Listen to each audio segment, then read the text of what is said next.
తాకట్లో ఉన్న మీ బంగారాన్ని విడిపించి ఆ రోజు ఆన్లైన్ రేటుకి కొంటాం. Sharma gold company. ప్రస్తుతం మనం ఉన్నాం యాదగిరిగుట్ట సైదాపురంలో ఉన్నటువంటి శ్రీ మహాకాల భైరవ శక్తిపీఠం దగ్గర. ఆలయంతో పాటు శక్తిపీఠం కూడా ఉంది ఇక్కడ, అదే స్పెషల్. దాంతో పాటు ఏంటంటే ఆలయానికి అటాచ్ అయి ఉన్న గోశాల కూడా ఉంది. అసలు కాలభైరవ ఆలయాలే చాలా తక్కువగా ఉంటాయి. శక్తిపీఠాలు అయితే అసలు నాకు తెలిసి అసలు చూడమేమో శక్తిపీఠాలని, బట్ ఇక్కడ శక్తిపీఠం ఉంది. చాలా మహా పుణ్యక్షేత్రంగా అందరూ భావిస్తూ ఉంటారు. ఇక్కడ ఎవరు పూజలు చేసుకోవచ్చు, ఎవరు చేయకూడదు, ఎలా రావాలి, అసలు కాలభైరవ స్వామిని ఎలా పూజించాలి, ఇవన్నీ కూడా మనం శక్తిపీఠానికి సంబంధించినటువంటి పీఠాధిపతి ఉన్నారు, స్వామి బోధానంద గారు. ఆయన అడిగి అన్ని వివరాలు తెలుసుకుందాం రండి.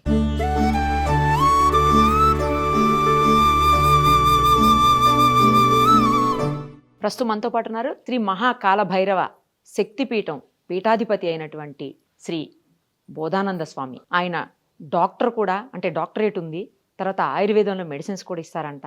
మొత్తం ఆలయానికి సంబంధించిన విశేషాలతో పాటు గోశాలకు సంబంధించినటువంటి విశేషాలు కూడా స్వామిని అడిగి ఇప్పుడు తెలుసుకునే ప్రయత్నం చేద్దాం. స్వామి నమస్తే అండి. స్వామి, మీ ఆలయంలోకి రాగానే అంటే కాలభైరవ స్వామి అంటే నేను విన్నది ఏంటంటే అందరూ రారు, తర్వాత కొంచెం ఉగ్ర రూపం ఉంటుంది ఇలా విన్నాను. బట్ నాకు ఇక్కడికి వచ్చిన తర్వాత ఒక పాజిటివ్ వైబ్స్ వచ్చినాయి తప్పించి ఎక్కడ కూడా అసలు అలాంటి భయం కానీ లేకపోతే అలాంటి ఫీలింగ్ కానీ కలగలేదు. నాకు చాలా ప్రశాంతంగా అనిపించింది. పైగా ప్రశాంతంగా ఉండదు అని చాలా మంది అంటుంటే విన్నాను, బట్ నాకు అలా అనిపించలేదు ఇక్కడికి వచ్చిన తర్వాత. ఒక్కసారి స్వామి గురించి నాకు పూర్తిగా చెప్పండి. కాలభైరవ స్వామి టెంపుల్స్ ఉండేదే చాలా తక్కువ ఉంటాయి, అలాంటిది ఇక్కడ అసలు శక్తిపీఠమే ఉందని చెప్పి తెలిసి నేను మీకు కాల్ చేసి వచ్చాను. యాక్చువల్లీ ఇది ఒకప్పుడు ఒక గ్రామం. ఓకే. ఈ చెరువు లాంటిది ఏదో పక్కన ఉంది కదా, ఆ చెరువు పొంగటం వల్ల ఏదో వరద లాంటిది వచ్చినందువల్ల ఈ గ్రామం మునిగిపోవటం వల్ల పక్క ప్రాంతానికి, ఎత్తు ప్రాంతానికి వెళ్లి గ్రామం స్థాపించుకోవడం జరిగింది. ఈ గ్రామం పేరు సైదాపురమ్మ. యాదగిరిగుట్ట నుంచి 3 కిలోమీటర్స్ దూరంలో ఉంటుంది. నేను ఈ ఆశ్రమాన్ని 2013లో స్థలం కొనుక్కొని ఇక్కడ స్థాపించాను. అప్పుడు కేవలం గోశాల ఉండేది. ఒక సంవత్సరం తర్వాత మేము తినుకరూరు టిట్టే అని తంజావూరు దగ్గర ఒక ప్రాంతంలో ఒక మహాకాల భైరవ ఉపాసకుని దగ్గర, ఉన్మత్త భైరవ ఉపాసకుని దగ్గర చాలా విశేషమైన టెంపుల్ అది. రాత్రి చంద్రుడు ఉదయించిందే ఒక నీటి బొట్టు శివలింగం మీద పడుతుంది. ఉదయం సూర్యుడు ఉదయించిందే ఒక నీటి బొట్టు శివలింగం మీద పడుతుంది. సూర్యచంద్రుడు అభిషేకించే శివాలయం అని టిన్కరూరు టిట్టే అని తంజావూరు నుంచి 4 కిలోమీటర్స్ దాటిన తర్వాత రోడ్ నుంచి రైట్ సైడ్ లోపలికి వెళ్ళాలి. అలా వెళితే ఆ టెంపుల్కి వెళ్ళినప్పుడు ఆయన నాకు ఒక 17 ఇయర్స్ తీర్థయాత్రకు వెళ్ళాను. ఆయన చిన్నప్పటి నుంచి అమ్మవారు భైరవి భైరవ ఉపాసన, అధర్వణ భద్రకాళి, కాలభైరవ ఉపాసన, ఆ మంత్రాలు ఉన్నాయి మాకు. ఆయన దగ్గర కూడా ఆ మంత్రం తీసుకోవడం జరిగింది, మహాకాల భైరవ మంత్రం తీసుకోవడం జరిగింది. ఆ ఉపాస్య దైవము ప్రత్యంగిర, భద్రకాళి, కాలభైరవుడు, భైరవి భైరవులు అనుకోండి. ఏ శ్రీచక్రార్చనలోనన్నా అష్టవటుకులుగా అష్టభైరవుల యొక్క అనుగ్రహం లేకుండా ఏ శ్రీ విద్యోపాసకులు కూడా ముందుకు వెళ్ళలేరు అనేది ఒక విధానం మంత్రశాస్త్రంలో, తంత్రశాస్త్రంలో ఉంది. అయితే తాంత్రికంగా చేసేటువంటి విధానాల్లో కొంచెం ఉగ్ర పూజలు ఉండటం వల్ల కొంచెం భయానక వాతావరణం కాలభైరవ దేవాలయాల్లో, కాలభైరవ స్థాపిత పీఠాల్లో ఉండొచ్చు, కానీ మా దగ్గర శాంతి కాముకంగా జరుగుతాయి పూజలన్నీ. అందువల్ల మీకు అట్లాంటి ప్రశాంత వాతావరణం జరిగి ఉండొచ్చు. తర్వాత ఇక్కడ పూర్వం ఈ గ్రామం వేరొక చోటకు తరలించబడడానికి ముందు ఈ గ్రామంలో కాలభైరవుడు ఉన్నారంట. ఇక్కడ కాలభైరవుడు, మల్లన్న అనే దేవుడు ఉన్నారు. ఈ కాలభైరవుడు ఆవిర్భావం అందరికీ తెలిసిందే. శివుడు తన యొక్క ఆది మూలాలని తెలుసుకోమని గర్వంతో విర్రవీగేటువంటి త్రిమూర్తులు మిగతా 2 బ్రహ్మ విష్ణుదేవుల్ని మేము చూసి వస్తాం అనుకున్నప్పుడు చూడలేకపోయాడు విష్ణువు. చూడకుండానే చూచానని చెప్పాడు బ్రహ్మదేవుడు, అబద్ధం. అందుకని ఆయనకు 5 శిరస్సుల్లో ఒక శిరస్సుని తుంచేదాని నిమిత్తం, ఆయన శిక్షించేదాని నిమిత్తం తన అంశతోనే, అంశ లక్షణాలు అంటారు, తన యొక్క జటాజూటం నుంచి తనలాంటి మరొక క్లోనింగ్ అనమాట. మనం ఇప్పుడు ఆధునిక భాషలో చెప్పుకో అంశ లక్షణాలు అంటారు సంస్కృతంలో. ఆయనలాంటి శక్తి, ఆయనలాంటి వాడే, ఆయన అక్కడే ఉంటాడు. ఈయన పని కాలభైరవుడు చేసి ఆయన ఉద్భవించి, ఉగ్ర రూపంతో ఉద్భవించి ఆ యొక్క బ్రహ్మదేవుని యొక్క శిరస్సుని ఖండించినటువంటి సందర్భంలో కాలభైరవ ఉద్భవము ఇక్కడేమో పూర్వం ఉండేది. మేము ఒక 2 సంవత్సరాలు ఉన్న తర్వాత మంత్రజపాదులు చేస్తూ ఉన్నప్పుడు, ఏది కాలభైరవుడు మంత్రం జపం చేస్తున్నప్పుడు ఇక్కడ పూర్వం గుడి ఉండేదని స్థానికుల్లో పెద్దవాళ్ళు చెప్పారు. ఈ పక్కన కూడా గుహ ఉంది కొండలో. ఇక్కడ ఒక హనుమంతుడి విగ్రహం అవన్నీ కూడా ఉండే ఈ ప్లేస్ లో నేను తీసుకున్నప్పుడు. పగల కాలంలో కూడా ఆ భైరవ ఢమరుకంతో ఒక ఉగ్ర రూపంగా కపాలమాల ధరించి నాట్యం చేస్తున్నట్టుగా ఏదో అట్ట మెలకు వచ్చినట్టు అనిపించేది. ఓకే. మధ్యాహ్నం అప్పుడు 2ంటికి అట్లా కాస్త విశ్రాంతి తీసుకునే సందర్భంలో మనం ఎందుకు ఇక్కడ కాలభైరవుడు చుట్టుపక్కల లేరు కదా, మనం ఉపాస దైవం కాలభైరవుడు ఇక్కడ మనం కాలభైరవ దేవస్థానం ఉండేది అంటున్నాం, మనం ఎందుకు స్థాపించకూడదు, మనం ఇప్పటికే వయసు దాటిపోతూ ఉంది, ఇంకా ముందు ఇంకా చేయలేం కదా అనే ఉద్దేశంతో ఒక 12 సంవత్సరాల క్రితం కాలభైరవుని ప్రతిష్ఠించడం జరిగింది. మెల్లమెల్లగా మీరు చూచే ఈ గుడి నిర్మాణం జరిగింది అనమాటమ్మా. అమావాస్య, పౌర్ణమి, అష్టమి తిథుల్లో ఆయనకి ఇష్టమైనటువంటి తిథులు ఏమిటంటే, నెలలో ఆయన నక్షత్రం లక్ష్మీ నరసింహస్వామి నక్షత్రము స్వాతి నక్షత్రమే, కాలభైరవుడి నక్షత్రము కూడా మనకెలా జన్మ నక్షత్రాలు ఉంటాయో ఆ పరమేశ్వరుడు ఆయన సృష్టించినటువంటి సమయం స్వాతి నక్షత్రంలో, అందుకని ఆయన జన్మ నక్షత్రం స్వాతి నక్షత్రం.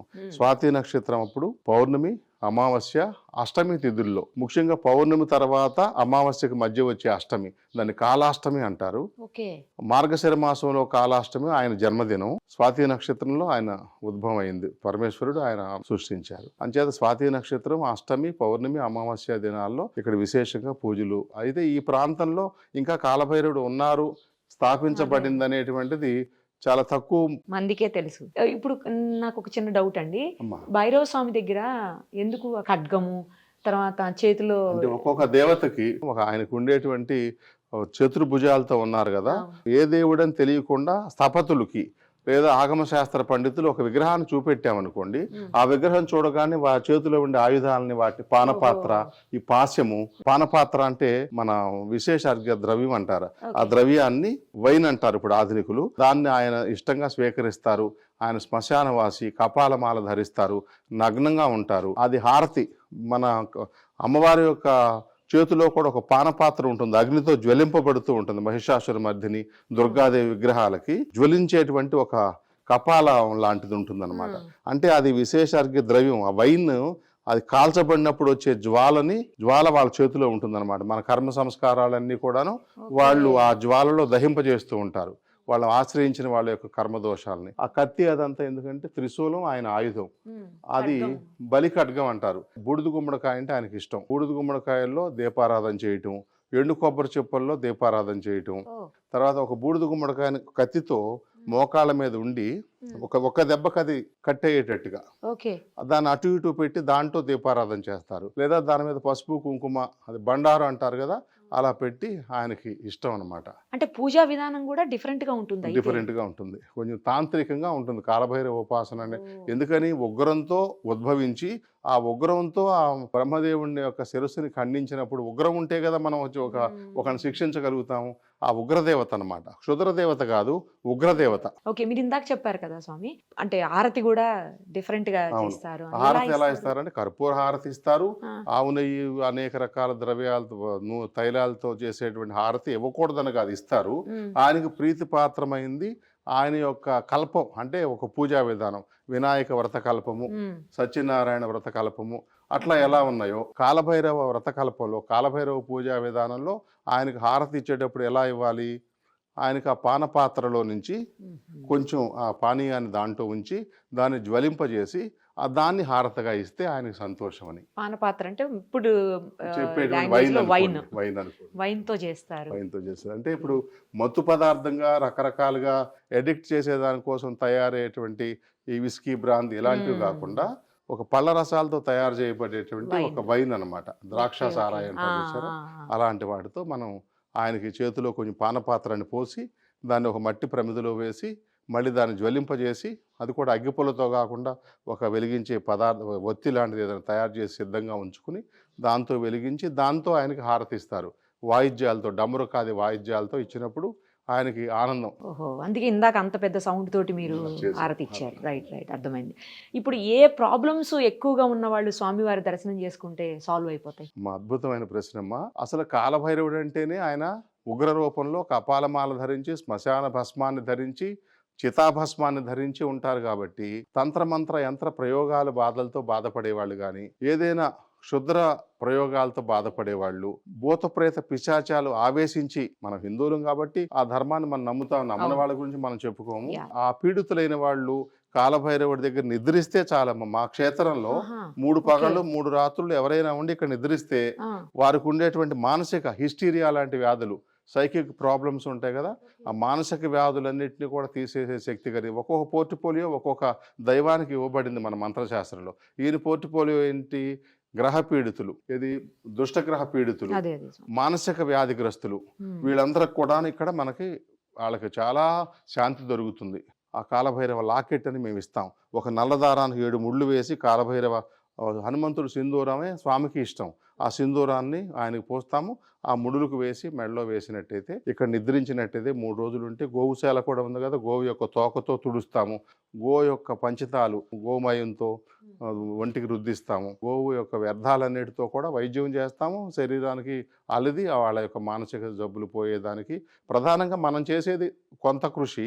కాలభైరవ దేవస్థానంలో నిద్రిస్తేనే, కాలభైరవ లాకెట్ ధరించి కాలభైరవ యొక్క రక్ష ధరిస్తేనే దుష్టగ్రహ పీడితులు శాంతిస్తారు, ఆరోగ్యవంతులు అవుతారు. ముఖ్యంగా మానసిక ఆరోగ్యం లేని వాళ్ళకు కూడా ఆరోగ్యం కలుగుతుంది. తర్వాత శనిగ్రహానికి గురువు అంటారు. గృహ ఛిద్రాలతో సూర్యదేవుని యొక్క ఛాయాదేవి వాళ్ళ యొక్క కుటుంబంతో యమధర్మరాజు వాళ్ళ గృహ ఛిద్రాలతో బాధపడే సందర్భంలో శనిదేవుడే డిప్రెషన్లో ఉన్నారంట. ఆ శనిదేవుడికి ఈయన చేరజి తీసి ఆయనకి మంత్రోపదేశం చేసి ఆయనకి మనశ్శాంతి కలిగించాడు సూర్యపుత్రుడైన శనిదేవుడికి. అందుకని గురువుని ధిక్కరించరు కదా ఎవరైనా. సాధారణంగా సద్గురువుని సశిష్యుడు ఎవరో ధిక్కరించరు, గురువాజ్ఞని పాటిస్తారు. అంచేత శని సంబంధించినటువంటి రాహుగ్రహము, కేతుగ్రహము, కుజగ్రహం, ప్రధానంగా 4 గ్రహాలని శాంతింపజేసే శక్తి కాలభైరవుడికి ఉంటుంది. జాతకంలో ఈ శనిదేవుడు దోషం సాడేసాతి అంటారు కదా, ఏళ్ళనాటి శని, అష్టమ శని, అర్ధాష్టమ శని, కుజుడు గాని గురువు గాని శని గాని చెడు స్థానాల్లో ఉన్నప్పుడు, ఏ గ్రహమైనా చెడు స్థానాలు, ప్రధానంగా రాహువు, కేతువు, కుజ, శనులు దుస్థానాల్లో ఉన్నప్పుడు కష్టాలు పడేటువంటి వాళ్ళు. మనం కాదు, నలదమయంతులు కష్టాలు పడ్డారు సాడేసాతిలో. మహాభారతం, రామాయణంలో కూడా శనిదేవుడి యొక్క దుష్టాంతాలు చాలా పీడితులుగా బాధపడతాం మనం తెలుసు. ఏలినాటి శనితో. అలాంటి సందర్భాల్లో కూడా 8 ఆకారంలో, ఇప్పుడు ఇక్కడ గర్భగుడి నుంచి ఇలా 8 ఆ హోమగుండం చుట్టూ ఇట్లా 8 ఆకారంలో 8 ప్రదక్షిణాలు యథాశక్తి ఎంత చేయగలిగితే అన్ని ప్రదక్షిణాలు చేసి ఇక్కడ నిద్రించినట్లయితే, ఒక నల్ల వస్త్రంలో బూడిద గుమ్మడికాయ ఇందాక మనం అనుకున్నట్టుగా కట్ చేసి ఆ ప్రమిదుల్లాగా ఆ బూడిద గుమ్మడికాయల్లోనే నువ్వుల నూనె పోసి, శుద్ధమైన నువ్వుల నూనె పోసి, ఒక నల్ల కాటన్ వస్త్రంలో నల్ల నువ్వులు, కలర్ వేసిన నువ్వులు కాకుండా సహజమైన నల్ల నువ్వులు కొంచెం రాగి వర్ణంగా ఉంటాయి, ఆ నువ్వులు వేసి దాన్నే ఒత్తిగా మూట కట్టేసి ఇట్లా అది దీపారాధన చేసినట్లయితే, స్వామికి డ్రై ఫ్రూట్స్, ముఖ్యంగా పటిక బెల్లము, మిశ్రీ అంటారు కదా, గడ్డలతో నవ్వుబోతు అంటారు, తెల్ల బెల్లం అంటారు, పటిక బెల్లము, ఎండు ఖర్జూరాలు ఇత్యాది డ్రై ఫ్రూట్స్ అన్నీ ఆయనకి ఇష్టం. ఆ పదార్థాలతో నివేదన చేయాలి. ఆ దీపారాధన ఆ విధంగా చేస్తే శని దోషం పోతుంది. ఉప్పు మీద మినుములు వేసి దీపారాధన చేస్తే కూడా రాహుగ్రహ దోషం పోతుంది. ఇక్కడ చేయాలి టెంపుల్లో. ఏదైనా కాలభైరవ క్షేత్రంలో ఈ విధంగా నిద్రించి ఈ విధంగా దీపారాధన చేసినట్లయితే అద్భుతమైనటువంటి ఫలితాలు వస్తాయి. రైట్ స్వామి. ఇంకొకటి చూసాను నేను, ఏంటంటే వారాహి అమ్మవారు, తర్వాత దక్షిణామూర్తి స్వామి, వీళ్ళందరూ కూడా ఉన్నారు, తర్వాత పైన అమ్మవారి విగ్రహం పెట్టారు. ఎందుకు అలాగా? సాధారణంగా కాలభైరవుడు భార్య భైరవి, కాళీమాత అంటారు, భద్రకాళి, అధర్వణ భద్రకాళి అని అనేక రకాల కాళికల్లో మేము పూజించేటువంటి దేవత అధర్వణ మంత్రాలతో పూజింపబడేటువంటి, అధర్వణ వేదంలో చెప్పబడినటువంటి భద్రకాళిని అధర్వణ భద్రకాళి అంటారు. ఈ స్వామివారి యొక్క పత్ని అన్నమాట. ఆవిడ పక్కన ఉండాలి సాధారణంగా, పైన కూడా ఉండొచ్చు. ఎందుకంటే ఈ స్లాబ్ ఒక భూమి. పరమేశ్వరుడు గంగమ్మ వారిని నెత్తి మీద పెట్టుకున్నారు కదా, మాకు వినూత్నంగా ఆలోచించాం. మన ఆగమ శాస్త్ర పండితులు కూడా సబబేనన్నారు. పక్కన ప్లేస్ లేకపోవటం వల్ల పైన కాలభైరవుడి యొక్క ధర్మపత్ని అయినటువంటి అధరణ భద్రకాళి అమ్మవారిని పైన స్థాపించాం అన్నమాట. భైరవి భైరవోపాసన అని సోమనాథ దేవాలయంలో మహాద్భుతంగా చేసేవాళ్ళు. గజనీ మహమ్మద్, గోరి వీళ్ళందరూ దోచుకుపోక ముందు గొప్ప ఒక తాంత్రిక పూజా విధానం అక్కడ జరిగేదన్నమాట.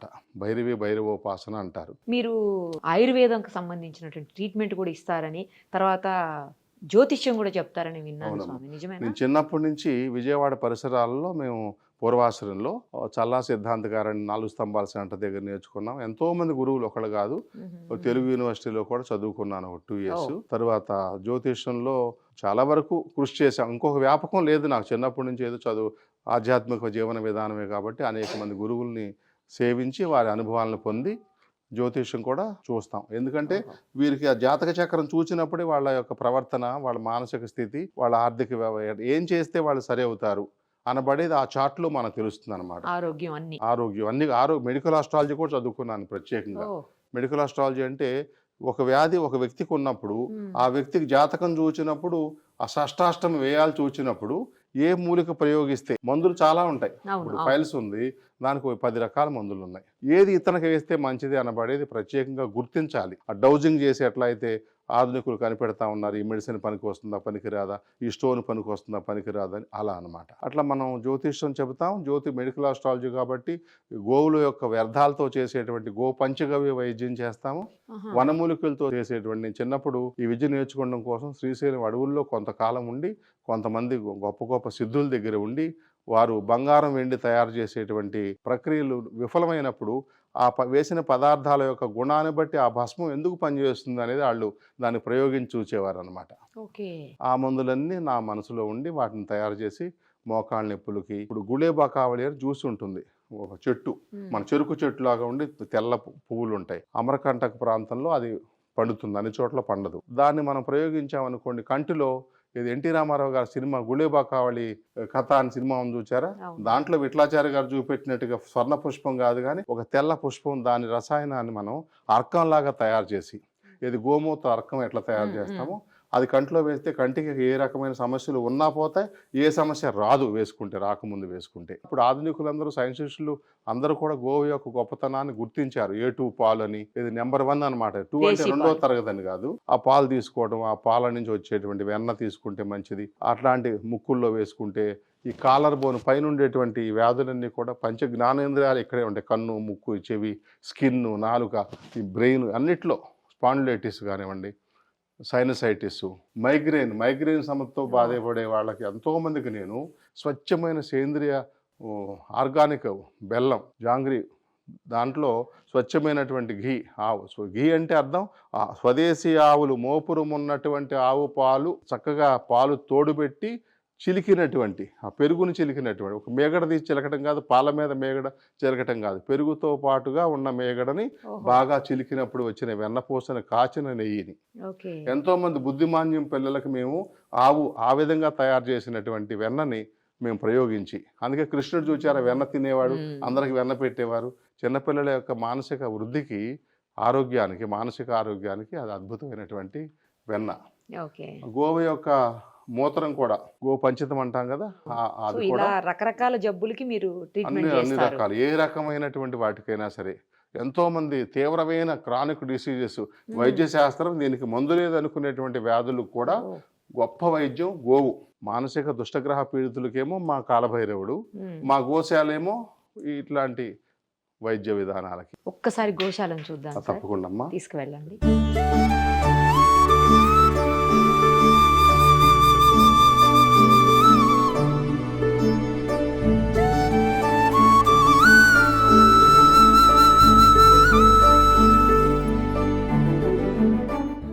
స్వామి, గోశాలలో గోవులను చూస్తుంటే చాలా బాగా అనిపిస్తోంది. ఎన్ని గోవులు ఉన్నాయి మొత్తం? 50 గోవులు ఉన్నాయమ్మా. ఉన్న గోవుల్లో చాలా వరకు ప్రెగ్నెంట్తో ఉన్నాయి. ఒక ఉగాది, శ్రీరామనవమి నాటికల్లా ఒక 20 గోవులు పైన 25 గోవుల వరకు ఈంతాయి అన్నమాట. ఈ గోవులకు సంబంధించినటువంటి మూత్రం వాటి ద్వారానే మీరు ట్రీట్మెంట్ వైద్యం చేస్తాం. గోపంచక వైద్యంతోనే మేము ప్రధాన మూలికా వైద్యం. ఇన్ని గోవులు ఉన్నాయి కదా స్వామి, చూస్తుంటే ఇటు మెయింటెనెన్స్ కూడా అంత ఈజీ అయితే అనిపించట్లేదు. మీరు పెట్టిన దానా చూసినా ఇప్పుడు అది అంటే మామూలుగా ఏదో పెట్టింది కాదు, మంచి న్యూట్రిషన్ ఫుడ్ పెట్టినట్టు. గోధుమ పట్టు, ఆవులకి సూర్యకేతు నాడు ఉంటుందన్నమాట. గోవు యొక్క మోపురం మీద సూర్యుడు యొక్క శక్తిని అది తీసుకుని దానిలో నుంచి దేహం అంతా, పాలల్లో కూడా అది ఒక గోల్డ్ లాంటిది ఉంటుందన్నమాట. దాంట్లో ఒక అద్భుతమైనటువంటి ఔషధ గుణం, సూర్యశక్తి ఉంటుంది గోవులో.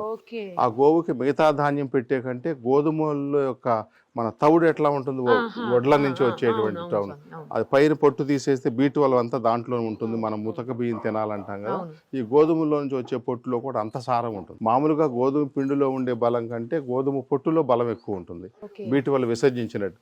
దాన్ని మేము ప్రత్యేకంగా గోవులు పెడతాం అన్నమాట. ప్రతినిత్యం ఒక బస్తా పడుతుంది ఒక పూటకి, అంటే 60 బస్తాల దానా పడుతుంది. ఒరిగడ్డి కట్టలు అయితే సుమారు ఒక 2000-2200 ఒరిగడ్డి కట్టలు పడతాయి అన్నమాట సంవత్సరానికి. ఏప్రిల్లో, నవంబర్లో సేకరించుకుంటాం. ఏప్రిల్, నవంబర్లో తీసుకుంటారు. కానీ మెయింటెనెన్స్ అదంతా మీకు కష్టం అనిపించట్లేదా? అంటే చాలా వరకు it's maintained by my parental property and my hard work అమ్మా. కొంతమంది ఒక 30-40 మంది డోనర్స్ ఉన్నారు. ఇంకా ఇక్కడ గోశాల ఉంది, ఇక్కడ కాలభైరవ క్షేత్రం ఉన్నది, మహాకాలభైరవ క్షేత్రం ఉన్నదని ఈ పరిసర ప్రజలకే బాగా తెలియదు. మేము ప్రచారం చేసే ఉద్దేశంతో కాకుండా ఆ గోసేవ చేసే ఉద్దేశంతో అట్లా నేను ప్రధానంగా సేవ చేయటం వల్ల ఆ గోవులను నన్ను చూస్తే నా దగ్గర అంటూ ఉంటాయి అన్నమాట. మేము ఈ మధ్య కాలంలో ధనాభావంతో నాకు ఆరోగ్యం తగ్గిపోయి దేహం అదే శరీరానికి ఎక్కువ వయసు రావటం, వృద్ధాప్య చిహ్నాలు పడచూపి నా హెయిర్ వాళ్ళకి బాధ్యత అప్పచెబుతున్నాం కదా, వాళ్ళు నడపలేరేమో నేను నడిపినట్టుగా, ఇప్పటికే మనమే లోటు బడ్జెట్తో నడుపుతున్నామని ఎక్కువ డోనర్స్ కోసం ఎవరైనా స్పాన్సర్ చేసి ఒక్కొక్క గోవుని ఒక్కొక్కరు స్పాన్సర్ చేసేవాళ్ళు కానీ ఏదైనా ప్రతి నెల వారి ఆదాయంలో కొంత వాళ్ళ పుణ్యం కోసం మేము నిజాయితీగా మేము చేసే గోశాల కాబట్టి మేము కూడా నిజాయితీగా ప్రవర్తించి గోవును సేవ చేస్తున్నా కనుక ఆ సహాయం అర్థించడానికి ఈ మధ్య మొదలు పెట్టాము. ఇంకా డోనర్స్ బాగా చేరుకోలేదు. డోనర్స్ కోసం ఆలోచిస్తున్నాం. ఓకే, నేను మీ నంబరు లేకపోతే ఏదన్నా డీటెయిల్స్ ఉంటే ఇస్తే మేము డిస్ప్లే చేస్తాం. ఎందుకంటే గోమాతలు ఇన్ని గోమాతలు ఉన్నాయి, మళ్ళీ ఆరోగ్యాన్ని ఇచ్చేటువంటి గోమాతలు కాబట్టి కొంతమంది కన్నా హెల్ప్ అవుతుంది. మీరు ఇందాక చెప్పినట్టు గోపంచకం వాటితోటి కొంతన్నా హెల్ప్ అవుతుంది కాబట్టి రావాలనుకున్నా కూడా ఎవరన్నా చాలా ఈజీయే స్వామి, మీది అడ్రస్ చాలా ఈజీగానే ఐడెంటిఫై అయిపోతుంది. మీరు ఎలాగ అందుబాటులోనే ఉంటారు కాబట్టి ఎవరన్నా రావాలనుకుంటే వచ్చి స్వామివారిని దర్శనం చేసుకొని సేమ్ టైం గోమాతలను కూడా ఒకసారి దర్శనం చేసుకొని వెళ్ళొచ్చు. ఏదన్నా హెల్త్ ఇష్యూస్ కావాలంటే మీతోటి కూడా ట్రీట్మెంట్ తీసుకోవచ్చు. ఏ రకమైనటువంటి తీవ్రమైన వ్యాధులకి షుగరు, బీపీ, మోకాళ్ళ నొప్పులు, ఆనీలని వస్తాయమ్మా. అవును సార్, కాళ్ళల్లో రైతులు చాలా బాధపడతా ఉంటారు, ఫైల్స్తో చాలా బాధపడతా ఉంటారు. ఫైల్స్ అనుకుని వాటికి సరైన వైద్యం చేసుకోక అదే క్యాన్సర్గా మారిపోయిన వాళ్ళు ఎంతో బాధపడే వాళ్ళు ఉన్నారు. దాంట్లో అలైటిస్, కొలైటిస్ అని ఉంటాయన్నమాట. వాటి వల్ల కూడా అవన్నీ మేము నాడిని చూసి గుర్తించి కేవలం మూలికా వైద్యం, గోపంచక వైద్యంతోనే మేము వాటన్నిటికీ చాలా తీవ్రమైనటువంటి వ్యాధులను కూడా మనం గోవు ద్వారా నయం చేస్తాం. చాలామందికి అనుభవం అది. ఎందుకంటే మీరు సంతానం లేని వాళ్ళు ఎంతోమంది వస్తారు. ఒక 4 months మేము సంతానానికి వైద్యం చేస్తాము. తప్పకుండా ఎంతోమంది మన ఆశ్రమంలో ఆనందాన్ని పొందారు. కాకపోతే మాకు లక్ష్మీనరసింహస్వామి టెంపుల్ అభివృద్ధి అయినా కూడా ఇది రోడ్డు మార్గం సరిగా లేనందువల్ల కొంచెమే బాగలేదు, మిగతాదంతా బాగానే ఉంది, కొంచెం దూరం బాగలేదు, ఒక 1/2 kilometer అట్లా బాగలేదు, 1 kilometer. అదే కాకుండా బస్ సౌకర్యం కానీ ఆటో సౌకర్యం కానీ అదేమి లేదు. సొంత వాహనాలు ఉన్నవాళ్ళు కానీ పాదచారులు కానీ మన ఆశ్రమానికి రావాలి. ఆ కారణం చేత కొంత ప్రజలు త్వరగా రాలేకపోతున్నారు. మీ ముఖంగా మేము ప్రార్థించేది ఏంటంటే చందాలు ఇమ్మని మేము ప్రార్థించట్లేదు కానీ మా గోశాలను గుర్తించండి, మా గో వైద్యాన్ని మీరు పొంది ఆనందించండి, మా కాలభైరవుని దర్శించండి, మా కాలభైరవుని దర్శించి ఫలితాన్ని పొందండి. కాలభైరవుడు నవగ్రహాల దోషాలను తీసేయగలుగుతారు, దుష్టగ్రహాలను తీసేయగలుగుతారు, మానసిక వ్యాధులను ఆయన చేయలేనిది లేదు. కాలభైరవుడు కలియుగంలో చప్పుని పిలిస్తే పలికేటువంటి దైవం అన్నమాట. వెంకటేశ్వర స్వామి తరువాత ఈ ప్రపంచంలో వెంకటేశ్వర స్వామితో సమానంగా కలియుగంలో చేయాలంటే మా దగ్గర మానసాదేవి కూడా ఉన్నారు. వెంకటేశ్వరుడు, మానసాదేవి, కాలభైరవుడు, హనుమంతుడు, ఈ నలుగురికే మంచి పవర్స్ అమ్మ. కలియుగంలో మీద అధికారం వారికే. అందుకని కాలభైరవ క్షేత్రం, మా స్వామి బోధానంద గోసేవాశ్రమం, మహాకాలభైరవ శక్తిపీఠాన్ని మీరు కొంచెం 10 మందికి తెలిసేటట్టుగా చేయాలని మేము ప్రార్థిస్తున్నాం. తప్పకుండా స్వామి, థ్యాంక్ యూ సో మచ్. నేను ఇక్కడికి రెగ్యులర్గా వస్తుంటాను. నేను యాదగిరిగుట్ట సందర్శనార్థనం వచ్చినప్పుడల్లా నేను ఇక్కడికి వెళ్ళినప్పుడు ఇక్కడ గోవులు ఉండడం నేను పరీక్షించి ఇక్కడికి రావడం కలిసింది. నేను ఎప్పుడైనా నాకు ఒకటి ఏంటంటే గోవులకు ఎప్పుడైనా మనకు గోసేవ చేసుకోవాలని నాకు చిన్నప్పటి నుంచి ఉంటుంది. సో ప్రత్యేకంగా లక్ష్మీనరసింహస్వామి దర్శనం చేసుకొని ఇక్కడ దగ్గరలో ఇది ఉండడం చాలా అదృష్టము. సో ఎప్పుడైనా మనం అందరం కలిసి గోసేవ చేసుకోవాలి కాబట్టి దాంట్లో ఈ అదృష్ట భాగ్యం నాకు కలిగింది. నేను ఇక్కడ రెగ్యులర్గా వస్తుంటాను. అలాగే స్వామి గారు కూడా రెగ్యులర్గా కలుస్తుంటాను, బోధానంద స్వామి గారిని. ప్రత్యేకంగా ఇక్కడ కాలభైరవ టెంపుల్ ఉండడం కూడా విశేషము. ఎందుకంటే ఇక్కడ చుట్టుపక్కల ఎక్కడ చూసినా మనకు కాలభైరవ టెంపుల్ ఎక్కడ కనవాలే. ఇక్కడికి వచ్చినాక నాకు చాలా మంచి జరిగింది. సో ఇది మా అదృష్టంగా భావిస్తున్నాను. ఇక్కడికి నేను గత 10 సంవత్సరాల నుంచి ఇక్కడికి రావడం జరుగుతుంది. సో ఎప్పుడు చూసినా నాకు ఇక్కడ గోవులకు మేత కొరత నేను ప్రత్యక్షంగా చూశాను. చాలా బాధ అనిపించింది. అదే స్వామి గారిని అడిగితే కూడా ఇక్కడ ఫండ్స్ కొంచెం మొబిలైజేషన్ ప్రాబ్లం ఉంది, కరోనా తర్వాత కానీ కరోనా ముందు కానీ. సో ఇది కొంచెం బాధాకరం. అందుకనే ఇక్కడ వచ్చినందుకు నాకు చాలా బాగా అనిపిస్తుంది. ఎవరైనా దాతలు కానీ ఎవరైనా రెగ్యులర్గా స్వామి గారికి వచ్చేసి నాకు తోచినంత సాయం నేను ఖచ్చితంగా చేసిపోతాను. అండ్ స్వామి గారిని రెగ్యులర్గా కలిసి ఇంకెవరైనా ఉంటే కూడా ఇక్కడికి వచ్చి మీ ఎక్స్పీరియన్స్తో, నేను చెప్పడం అని కాకుండా మీరు ఎక్స్పీరియన్స్ వచ్చి చూసి ఈ కాలభైరవ టెంపుల్ దర్శించుకొని వెళ్ళండి, చాలా బాగుంటుంది.